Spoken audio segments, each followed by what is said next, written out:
Mesdames, Messieurs, bonsoir et bienvenue sur le plateau du journal de la télévision du Burkina. Au menu de cette édition, le compte-rendu du Conseil des ministres de ce jour qui a délibéré sur les dossiers relatifs à la diplomatie, à l'économie, aux aménagements agricoles, à la justice, à l'énergie et aux droits humains.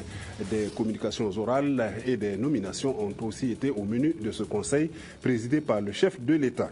Et puis, il sera aussi question dans cette édition de la signature de conventions portant sur le financement du secteur de la justice et de la protection des personnes vulnérables de notre pays. Quelques 31 milliards de francs CFA ont été accordés dans ce sens par l'Union européenne et la Banque mondiale.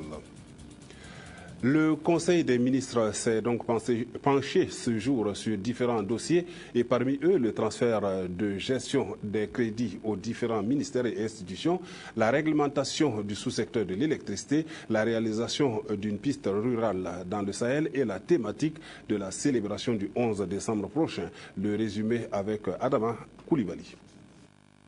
Une décision importante de ce Conseil des ministres, le transfert de la gestion des crédits aux ministères et institutions.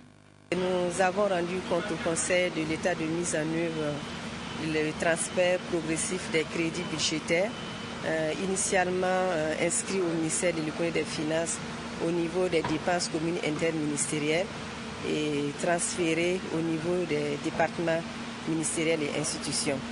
Et ces crédits sont relatifs à l'acquisition de carburant, au nettoyage de bâtiments administratifs, au règlement des factures d'eau, d'électricité et de téléphone.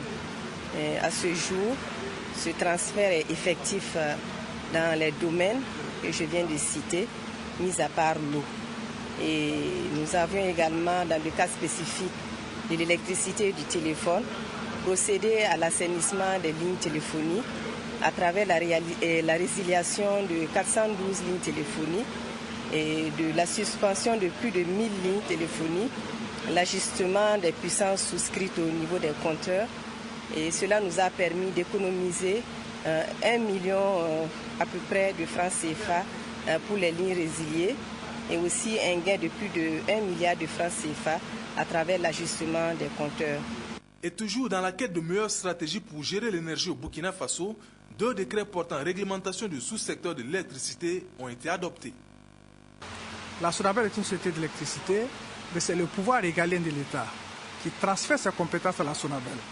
Donc il était question au niveau de ces décrets de fixer les droits et les devoirs de chacune des parties, notamment des 2 intervenants au niveau donc des périmètres, la SONABEL et le FDE. La SONABEL, vous savez, dans son exploitation, doit pouvoir vous dire, par exemple, quand est-ce qu'elle doit couper le courant. Elle doit pouvoir dire quelles sont les installations qui sont homologuées au Burkina Faso. Et donc ces 2 décrets donc, viennent expliciter donc, les principes de la loi. Le désenclavement n'est pas en reste. Une piste pour faciliter la mobilité entre Seba et Solan devrait être bientôt réalisée. C'est véritablement une zone qui était fortement enclavée et qui nécessitait la réalisation d'un grand ouvrage d'art, mais également d'autres ouvrages d'assainissement qui permettraient véritablement donc, la mobilité des populations. C'est donc un projet de désenclavement interne que nous avons donc initié et pour lequel le marché a été passé avec le groupement d'entreprises Ecoba, Beko, pour un montant de plus d'1,5 milliard de francs CFA et qui sera réalisé pour une durée de 5 ans, de 5 mois, à partir donc de la sortie de la saison des pluies. Les festivités marquant l'indépendance du Burkina Faso comme chaque année, c'est le 11 décembre. Et pour 2014, le thème vient d'être adopté en Conseil des ministres. Rôle et responsabilité des collectivités territoriales pour l'émergence du Burkina Faso. Et au regard de la place et des collectivités territoriales dans notre pays, au regard du rôle qu'on veut leur donner pour le développement local et la démocratie de proximité, il était important que nous puissions envisager et conséquemment quel est le rôle joué par ces entités pour l'émergence de notre pays. Et c'est à ce titre justement que le Conseil a marqué la commémoration du de l'anniversaire de l'indépendance pour le 11 décembre 2014 à Doudougu, sous le sceau justement du rôle et de la place des collectivités territoriales et pour mieux cerner leur contribution au développement de notre pays.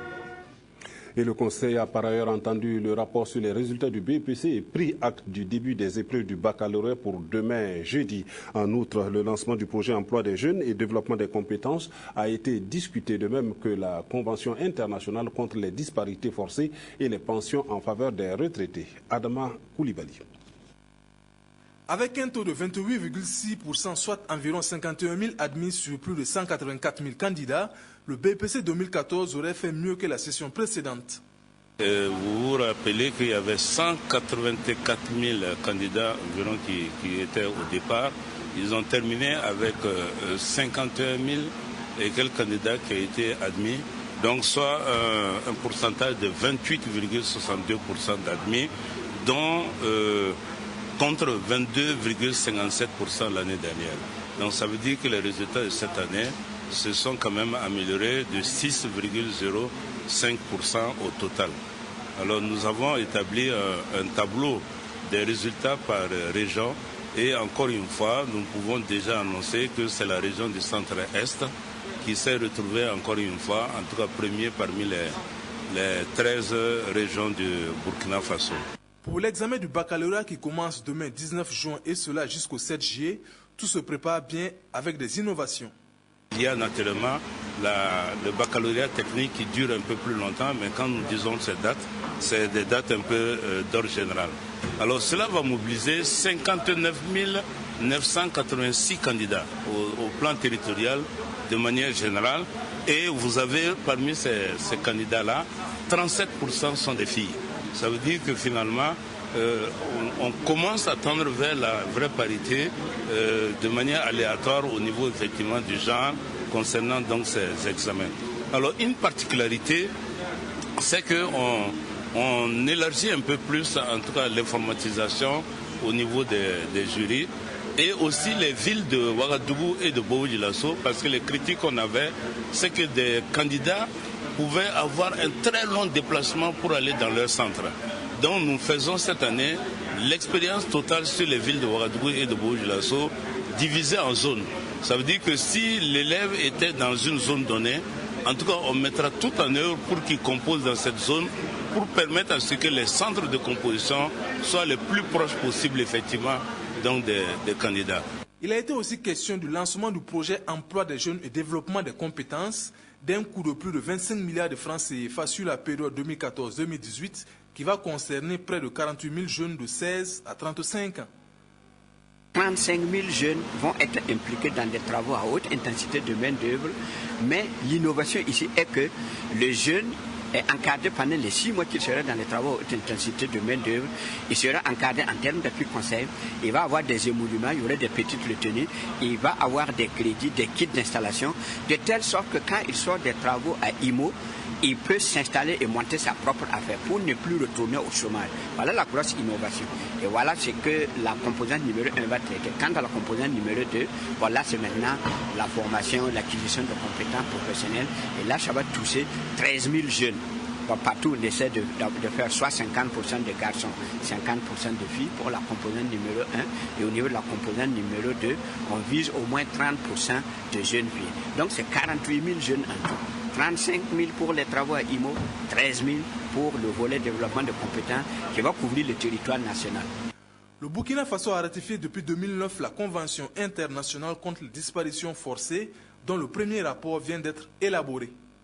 Le Burkina Faso a ratifié la Convention internationale portant sur la protection des personnes contre les disparitions forcées en 2009. Et normalement, conformément à cette convention, chaque État doit présenter 2 ans après la ratification de la convention un rapport qui décrit les mesures qui sont mises en œuvre justement pour rendre effective la convention. Le Burkina a accusé un retard, c'est vrai, mais nous avons cette année décidé de rattraper les retards du Burkina en matière de respect des obligations sur le plan international. Et c'est dans ce sens que ce rapport a été élaboré et sera présenté devant le comité qui est chargé de contrôler la mise en œuvre de la commission. Il faut aussi dire que le processus a été très participatif parce qu'il y a eu les différents départements ministériels, les institutions, les organisations de la société civile. Les personnes âgées ont aussi été prises en compte lors des délibérations de ce Conseil des ministres à travers l'uniformisation du taux d'annuité à 2%. Il vous souviendra qu'en 2013, suite aux négociations gouvernement-syndicat, le gouvernement a pris un décret qui harmonise le taux pour le calcul des pensions pour les retraités. Sur la base de ce décret, la CNSS a pris toutes les dispositions pour mettre en œuvre l'uniformisation pour compter du 1er janvier 2011. À ce jour, à la date du 31 mars, le bilan financier est particulièrement lourd. Il est apparu sur la base de la mise en œuvre que la CNSS a dû débourser pour 2011, 2012 et 2013 une somme globale de 14 milliards 427 millions et quelques pour pouvoir éponger les conséquences financières de ce décret. Je m'en vais donc vous livrer le compte rendu du Conseil des ministres de ce jour en compagnie de Adjima David Tchombiano. Et cela dit, le Conseil des ministres s'est donc tenu ce mercredi 18 juin 2014 en séance ordinaire de 9h à 13h50 sous la présidence de son Excellence M. Blaise Compaoré, président du FASO, président du Conseil des ministres. Il a délibéré sur les dossiers inscrits à son ordre du jour, entendu des communications orales, procédé à des nominations et autorisé des missions à l'étranger. Au titre du ministère des Affaires étrangères et de la coopération régionale, le Conseil a examiné un rapport relatif à la demande d'agrément pour la nomination d'un ambassadeur extraordinaire et plénipotentiaire de la République du Ghana auprès du Burkina Faso. Au terme de ces délibérations, le Conseil a autorisé l'octroi de l'agrément et la nomination de M. San Nassamou Assabigui en qualité d'ambassadeur extraordinaire et plénipotentiaire de la République du Ghana auprès du Burkina Faso avec résidence à Ouagadougou. Au titre du ministère de l'économie et des finances, le Conseil a adopté 6 rapports. Le premier rapport est relatif à la est relatif à l'état de mise en œuvre du transfert de la gestion des crédits de nettoyage de bâtiments, de téléphones, de carburant, d'électricité et d'eau aux ministères et institutions. L'état de mise en œuvre du transfert fait ressortir un résultat globalement satisfaisant. Au niveau de la qualité de la gestion budgétaire, l'opération a contribué à décongestionner les dépenses communes interministérielles de 4,61% de 2012 à 2013 et de 23,81% de 2013 à 2014. L'adoption de ce rapport vise la poursuite de la déconcentration de la dépense publique, le renforcement de la transparence budgétaire et la responsabilisation des acteurs. Le deuxième rapport est relatif aux audits financiers des fonds transférés en 2013 à 60 collectivités territoriales. Ces audits ont révélé la mise à disposition des 60 communes rurales de ressources financières de l'État de l'ordre de 4 milliards 401 700 135 francs CFA, comprenant 4 milliards 20 millions 29 604 francs CFA au titre du fonds transféré en 2013 et 381 670 531 francs de ressources non consommées des années antérieures. Les dépenses s'élèvent à 2 milliards 862 151 717 francs CFA, soit un taux d'exécution de 65,2%. Le Conseil a instruit les ministres en charge du dossier à prendre les dispositions nécessaires pour le suivi des procédures de dépenses et de renforcement des capacités des communes rurales en matière de gestion financière et du patrimoine. Le troisième rapport est relatif à un décret portant organisation du ministère de l'économie et des finances. L'adoption de ce décret vise à doter le département de l'économie et des finances d'un cadre réglementaire en cohérence avec l'organisation type des départements ministériels. Le quatrième rapport est relatif aux résultats de l'appel d'offres pour l'acquisition de divers matériels au profit des réfugiés maliens. Au terme de cette délibération, le Conseil a marqué son accord pour la passation des marchés aux entreprises suivantes. Groupement ETAF Armabel et GCVM pour l'acquisition de tentes d'un montant de 524 212 793 francs CFA avec un délai de livraison de 2 mois. EGF pour l'acquisition de nattes, couvertures et moustiquaires imprégnés d'un montant de 579 818 960 francs CFA avec une augmentation des quantités de 15% avec un délai de livraison d'1 mois. Planète Technologie pour l'acquisition de matériel de suivi d'un montant de 129 994 346 francs TTC avec, après une augmentation des quantités de 14,99% avec un délai de livraison de 1 mois. ESOF pour l'acquisition d'effets d'habillement d'un montant de 87 385 962 francs CFA TTC après augmentation des quantités de 13,41% avec un délai de livraison d'1 mois.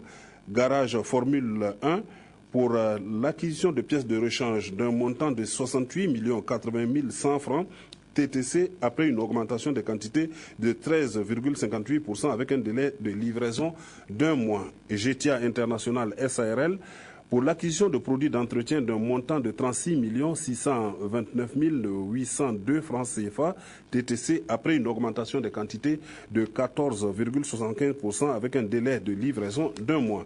Le montant total des attributions s'élève à 1 426 121 963 francs CFA TTC. Le financement est assuré par le budget du CONASUR.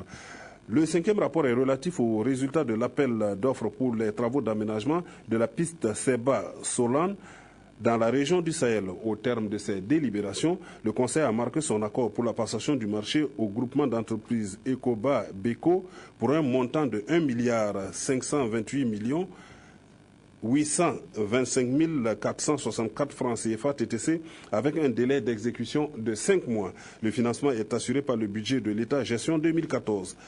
Le 6e rapport est relatif à la conclusion de marché pour les travaux d'enduit sur les bâtiments des personnes affectées par le projet de construction de l'aéroport international Ouagadougou-Donsin. Au terme de ces délibérations, le Conseil a marqué son accord pour la passation du marché aux entreprises suivantes. Suzy Construction pour un montant de 358 699 020 francs CFA TTC avec un délai d'exécution de 2 mois. Sol Confort Décor Sosaf pour un montant de 343 108 530 francs CFA TTC avec un délai d'exécution de 2 mois. Le montant total des attributions s'élève à 701 807 550 francs CFA TTC. Le financement est assuré par le budget de l'État gestion 2014. Au titre du ministère de la Justice, le Conseil a examiné un projet de loi organique relatif à l'organisation, la composition, les attributions et le fonctionnement du Conseil supérieur de la magistrature et autorisé sa transmission au Parlement. Au titre du ministère des Mines et de l'Énergie, le Conseil a adopté 2 décrets d'application de la loi numéro 53-2012 AN portant réglementation générale du sous-secteur de l'électricité au Burkina Faso. Le premier décret porte conditions de conclusion des contrats de délégation de services publics, de délivrance de licences, des autorisations et de soumission à l'obligation de déclaration d'installation dans le sous-secteur de l'électricité au Burkina Faso. Le second décret porte obligation de services publics, leurs conditions d'application et les exemptions dans le sous-secteur de l'électricité au Burkina Faso. L'adoption de ces décrets vise la réglementation et la régulation des investissements privés dans le sous-secteur de l'électricité au Burkina Faso. Au titre du ministère de l'eau, des aménagements hydrauliques et de l'assainissement, le Conseil a adopté un rapport relatif aux actions à gain rapide de croissance dans les secteurs de l'eau, des aménagements hydrauliques et de l'assainissement. Des actions à gain rapide de croissance dans les secteurs de l'eau, des aménagements hydrauliques et de l'assainissement visent à améliorer le taux de croissance économique et à créer des emplois. Au terme de ces délibérations, le Conseil a instruit les ministres en charge du dossier à accentuer les efforts dans la mobilisation des ressources financières et l'amélioration du processus de passation des marchés. Au titre du ministère des Droits humains et de la promotion civique, le Conseil a adopté le rapport initial du Burkina Faso au titre de la Convention pour la protection de toute personne contre les disparitions forcées. L'adoption de ce rapport permet à notre pays de se conformer au cadre juridique et institutionnel en la matière, d'honorer ses engagements internationaux et de contribuer à prévenir les actes de disparition forcée. Adjima David Djambiano. Merci. Communications orales. Le secrétaire général du gouvernement et du Conseil des ministres a fait au Conseil une communication relative à la participation de son Excellence M. Béon-Luc Adolphe Tiao, Premier ministre, chef du gouvernement, à la 20e conférence de Montréal organisée par le Forum économique international des Amériques du 9 au 14 juin 2014 au Canada sous le thème « Les fondements de la prochaine ère de croissance ». Au cours de son séjour, son Excellence M. le Premier ministre s'est entretenu avec son homologue québécois M. Philippe Couillard et le ministre canadien du Commerce international. Ces entretiens ont abouti à la signature d'une déclaration d'entente en vue d'un accord pour la promotion et la protection des investissements étrangers entre le Burkina Faso et le Canada. Son Excellence, Monsieur le Premier ministre, a en outre présidé une séance de travail du Conseil de l'Organisation de l'Aviation Civile Internationale, OACI. Il a par ailleurs eu des échanges avec le consul honoraire du Burkina Faso à Montréal et une délégation du Conseil des Burkinabés de l'extérieur résidant au Canada. Le ministre de l'Économie et des Finances a fait au Conseil le bilan de la participation du Burkina Faso aux assemblées annuelles de la Banque africaine de développement BAD à Kigali, au Rwanda, du 19 au 23 mai 2014. À l'issue de ces assemblées annuelles, le Burkina Faso a signé 2 accords de financement respectivement avec la Banque islamique de développement BID d'un montant de 15 millions de dollars US, soit environ 6 milliards 825 millions de francs CFA, pour le développement de l'enseignement bilingue franco-arabe, et la Banque arabe pour le développement économique de l'Afrique, BADEA, d'un montant de 10 millions de dollars US, soit environ 4,550 milliards de francs CFA pour le financement partiel du bitumage de la route Kongoussi-Djibo. Le ministre de l'Industrie, du Commerce et de l'Artisanat a fait au Conseil une communication relative à la tenue de la 22e session de l'Assemblée générale des sociétés d'État les 26 et 27 juin 2014 à Ouagadougou. Le ministre de parole du gouvernement a fait au Conseil une communication relative au lancement le 19 juin 2014 à Ouagadougou du compte à rebours de la transition vers la télévision numérique de terre TNT sous la présidence de son Excellence Monsieur le Premier ministre Béon-Luc Adolphe Tiao. Il a par ailleurs fait au Conseil une communication relative au choix du thème de la célébration de la fête nationale du 11 décembre 2014 à Dédougou. Au terme de ces échanges, le Conseil a adopté le thème suivant: rôle et responsabilité des collectivités territoriales pour l'émergence du Burkina Faso.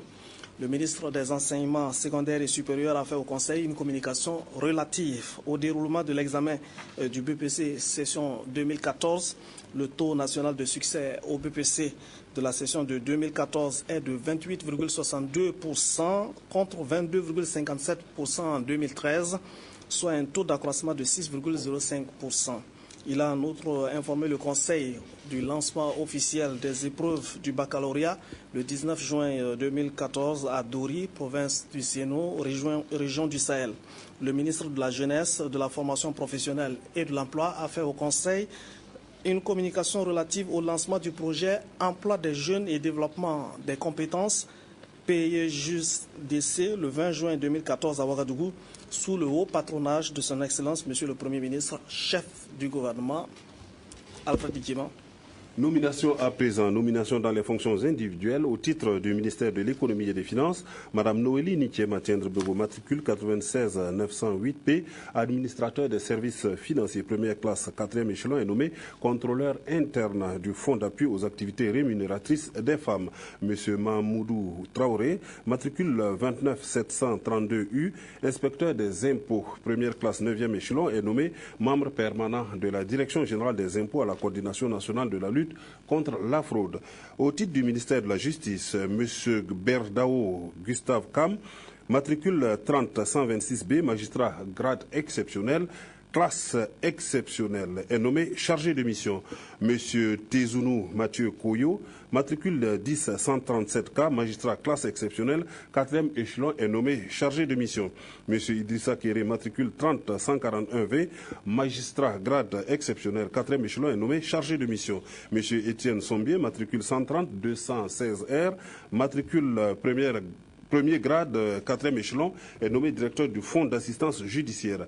M. Lucien Camara, matricule 24 932S, inspecteur du Trésor, première classe 12e échelon, est nommé directeur des affaires administratives et financières de l'École nationale de la garde de sécurité pénitentiaire. Au titre du ministère de la fonction publique, du travail et de la sécurité sociale, M. Seydou Sempouré, matricule 118-701H, économiste première classe, 3e échelon, est nommé directeur des statistiques sectorielles. Madame Bintou Bamba Sanou, matricule 51 du moins, 983J, économiste première classe, 8e échelon, est nommée directrice de la formulation des politiques sectorielles. Monsieur Soumaïla Gansonré, matricule 216-845W, inspecteur du travail, première classe, 2e échelon, est nommé directeur du suivi de l'évaluation et de la capitalisation. Monsieur Lukomana Zono, matricule 104-439W, inspecteur du travail première classe 3e échelon, est nommé directeur de la prospective et de la planification opérationnelle. Au titre du ministère de la Recherche scientifique et de l'innovation, M. Mitpieta Moussa Kaboré, matricule 139-391H, magistrat 2e grade, 2e échelon, est nommé membre de la direction générale de l'Agence nationale de la valorisation des résultats de la recherche et de l'innovation. La suite avec Adjima David Tchombiano. Au titre du ministère de l'Environnement et du Développement durable, M. Idrissa Zampaligré, matricule 41-671J, inspecteur des eaux et forêts, première classe, 11e échelon, est nommé directeur de la coordination des projets et programmes. M. Paul Bombiri, matricule 34-327M, ingénieur des eaux et forêts, ingénieur des travaux statistiques, première classe, 8e échelon, est nommé directeur des statistiques sectorielles. Madame Koudougou Judith Kafando Sawadogo, matricule 220-675G, conseiller des affaires économiques, première classe, 2e échelon, est nommée directrice du suivi et évaluation et de la capitalisation. Monsieur Daouda Kagone, matricule 220-685T, conseiller des affaires économiques, première classe, 2e échelon, est nommé directeur de la prospective et de la planification opérationnelle. Monsieur Mohamed Ag Litni, matricule 16-841W, inspecteur des eaux et forêts, première classe, 14e échelon, est nommé directeur de la formulation des politiques. Monsieur Ousmane Ouedraogo, matricule 46-079T, inspecteur des eaux et forêts, première classe, 2e échelon, est nommé directeur provincial de l'environnement et du développement durable des Banwa. Monsieur Zakaria Wandaogo, matricule 32-289L, inspecteur des eaux et forêts, première classe, 5e échelon, est nommé directeur provincial de l'environnement et du développement durable de la Bougriba. Madame Awa Fofana, matricule 47-792P, inspecteur des eaux et forêts, première classe, 2e échelon, est nommée directrice provinciale de l'environnement et du développement durable de l'Obritenga. Monsieur Patarioba Alassane Ouedraogo, matricule 22-454Z, inspecteur des eaux et forêts, première classe, 6e échelon, nommé directeur provincial de l'environnement et du développement durable de la Comoé. Monsieur Isidore Sama, matricule 46080E, inspecteur des eaux et forêts, première classe, 5e échelon, est nommé directeur provincial de l'environnement et du développement durable de la Komondjari. Monsieur Mathieu Bazier, matricule 46-130J, contrôleur des eaux et forêts, première classe, 5e échelon, est nommé directeur provincial de l'environnement et du développement durable de la Nyanya. Monsieur Drissa Go, matricule 25020M, inspecteur des eaux et forêts, première classe, 2e échelon, est nommé directeur provincial de l'environnement et du développement durable du Ganzougou. Monsieur Amadé Belem, matricule 41-758H, inspecteur des eaux et forêts, première classe, 6e échelon, est nommé directeur provincial de l'environnement et du développement durable du Sénou. Au titre du ministère de l'eau, des aménagements hydrauliques et de l'assainissement, Madame Nadège Flora Bari Bachiodo, matricule 212-657C, ingénieur du génie rural, première classe, 2e échelon, est nommée directrice générale de l'agence de l'eau du Gourma. Nomination dans les conseils d'administration, ministère des Sports et des Loisirs. Le Conseil a adopté 3 décrets. Le premier décret porte nomination et renouvellement de mandat d'administrateur des personnes ci-après au Conseil d'administration de l'Office de gestion des palais des sports Ouaga 2000. Au titre du ministère de la Culture et du Tourisme, Madame Nafissatou Nakro Zongo, matricule 16-904V, conseiller d'intendance scolaire et universitaire pour un premier mandat de 3 ans. Au titre du ministère de l'Habitat et de l'Urbanisme, M. Yendou Prosper Sandamba, matricule 32 428M, technicien supérieur en génie civil pour un premier mandat de 3 ans. Au titre de la mairie de Ouagadougou, M. Yassia Sawadogo, matricule 35 961F, professeur certifié des lycées et collèges pour un premier mandat de 3 ans. Au titre du personnel de l'Office de gestion des palais des sports de Ouaga 2000, Mme Yeri Raymond Nazenga Yen, comptable pour un premier mandat de 3 ans. Au titre du ministère de l'économie et des finances, M. Gaussou Touré, matricule 39 704C, inspecteur du Trésor pour un second mandat. Au titre du ministère des Sports et des Loisirs, M. Isaka Gongo, matricule 24 956X, administrateur des services financiers pour un second mandat. M. Simon Taro, matricule 13 764S, inspecteur de jeunesse et des sports pour un second mandat. Au titre du Comité national olympique et des sports burkinabé, M. Timbo Zongo, matricule 51 945J, inspecteur divisionnaire des douanes pour un second mandat. Au titre de l'Office de gestion des infrastructures sportives, OGIS, commandant Boukari Zungrana, officier de gendarmerie pour un second mandat. Le deuxième décret nomme M. Isaka Gongo Congo, matricule 24 956X, administrateur des services financiers, président du conseil d'administration de l'Office de gestion du Palais des Sports Ouaga 2000. Le troisième décret nomme Mme Liseta Sorgo Zundi, matricule 15 212D, professeur certifié d'éducation physique et sportive, administrateur représentant le ministère des Sports et des Loisirs au conseil d'administration de l'Office de gestion des infrastructures sportives. OGIS, le ministre signé de ce compte rendu du Conseil des ministres, le ministre de la Communication, porte-parole du gouvernement, Alain-Édouard Traoré, chevalier de l'ordre national. Merci donc à vous, Adima David Tombiano. Ensuite donc de cette édition, signature ce matin au ministère de l'économie et des finances de 2 conventions de financement. Le premier d'un montant de 6 milliards de francs CFA est un prêt accordé par l'Union européenne et qui servira à soutenir la justice burkinabé. Le second, d'une valeur de 25 milliards de francs CFA accordé par la Banque mondiale, devra permettre de renforcer la protection et l'assistance des personnes vulnérables. Abdoul Rasmane et Zongo. Ces signatures et échanges de notes matérialise un accord de prêt d'un montant de plus de 6 milliards de nos francs octroyé par l'Union européenne en vue de soutenir la grande famille judiciaire du Burkina Faso. Autour d'un certain nombre d'axes. Le premier, c'est effectivement accompagner le travail sur les textes, la relecture, la mise à jour, le renforcement et la formation autour des textes. Le deuxième, c'est tout ce qui contribue à faciliter l'accès à la justice et dans des domaines très particuliers, notamment la chaîne pénale, et enfin apporter une expertise. Le premier responsable de la justice donne son sentiment. Ce sont des fonds qui vont contribuer à l'appui à la politique nationale de justice. Ce qui veut dire que c'est une mise en œuvre d'une politique nationale de justice qui a été très souvent déclinée et qui en fait a pour objectif de rendre la justice beaucoup plus accessible, où les acteurs vont bénéficier de leur indépendance afin que le produit de la justice corresponde aux attentes légitimes de nos populations. Ce n'est pas très courant, mais un accord de financement peut parfois en cacher un autre, et l'heureux ministre Alain Zouga ne dira pas le contraire. Lui dont le département, à travers le gouvernement, vient de bénéficier d'un fonds de 25 milliards de francs CFA.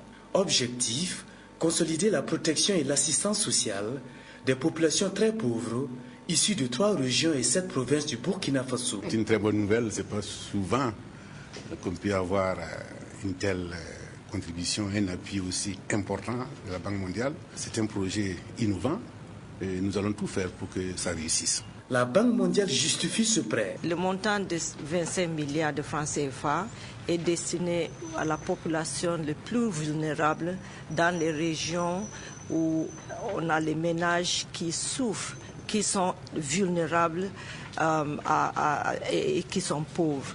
Donc cet financement va aider le programme de mener les politiques de l'action sociale et d'aider ces populations afin d'avoir une croissance économique inclusive. Ces 2 signatures de convention traduisent l'excellence des relations entre le Burkina Faso et ses traditionnels partenaires techniques et financiers. Le bilan de la mise en œuvre de la stratégie de croissance accélérée de développement durable au titre de l'année 2013 a été officiellement arrêté. Les perspectives pour les années 2015-2017 ont à l'occasion été définies en présence de partenaires techniques et financiers et d'autres acteurs du processus. Abdoul Rasmanezongo. Ces acteurs multisectoriels sont réunis ici pour le même objectif. Paraffer l'outil principal de suivi et d'évaluation de la stratégie de croissance accélérée et de développement durable SCAD afin de permettre sa prise en compte par le budget de l'État. Nous voulons tout simplement consolider ce qu'on a entrepris jusqu'à présent. Vous savez que la SCAD met l'accent sur ce nombre d'éléments. C'est d'abord qu'il faut une croissance économique forte et puis surtout qu'il soit partagé. Mais également sur le capital humain, les questions de gouvernance mais aussi les questions de sociales comme le genre, l'environnement. Et par rapport à toutes ces questions, ce que je peux noter comme élément essentiel des perspectives, c'est que pour la croissance, nous voulons vraiment continuer le développement des pôles de croissance. Nous avons lancé le programme de Bagré, qui est une réussite.